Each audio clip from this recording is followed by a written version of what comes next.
তোমাদের সবাইকে good morning জানিয়ে আমি আবারও একটা তোমাদের জন্য ভিডিও নিয়ে এসেছি। আজকের ভিডিওটা দেখো, একটা প্রাকৃতিক শোভা দিয়ে আমি এই ভিডিওটা করছি। এটা মূলত ভাইজ্যাকের একটা সিন, পাহাড় ঘেরা একটা গ্রাম। আর সেই গ্রামে শুধু তাল গাছ সারি দিয়ে রয়েছে।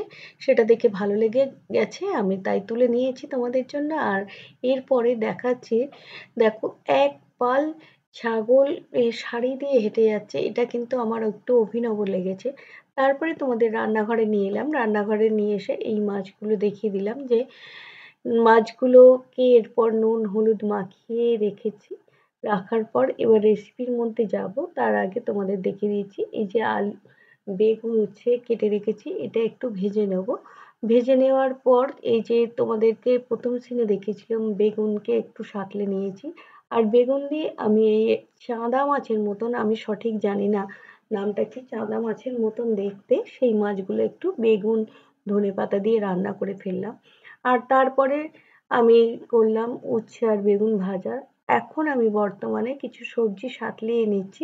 যে সবজিগুলো সাঁতলে নিয়েছিলাম সেই সবজিগুলো সাঁতলানোর পর এরপর পালং শাক দিয়ে দিলাম। পালং শাক নুন হলুদ কাঁচা লঙ্কা দিয়ে আবারও একটু সাঁতলে নিচ্ছি। সাঁতলে নেওয়ার পর এবার হালকা একটু জল দিয়ে ঢাকা দিয়ে দেবো। ঢাকা দিয়ে দেওয়ার পর দেখো জলটা দিয়ে দিয়েছি, এবার ঢাকা দিয়ে দেবো। ঢাকা দেওয়ার আগে আবার একটু নাড়াচাড়া করে সে সাঁতলানোর মতন করে আবার এবার আমি এবারে কিছুটা চিকেন ধুয়ে পরিষ্কার করে নিয়ে আমি ম্যারিনেট করে নেব। তার আগে দেখিয়ে দিলাম যে 4 টুকরো আলুকে আমি ভেজে নিয়েছি। ভেজে নেওয়ার পর এই চিকেন যে ম্যারিনেট করে রেখেছিলাম, সমস্ত মশলাই দিয়ে ম্যারিনেট করে রেখেছি, যার জন্য একেবারে তেল গরম হওয়াতে আমি দিয়ে দিয়েছি। আর আর এইভাবে রান্না করলে স্বাদটাও ভালো হয় এবং অল্প সময়েও রান্না করা যায়। তোমরা একবার ট্রাই করো।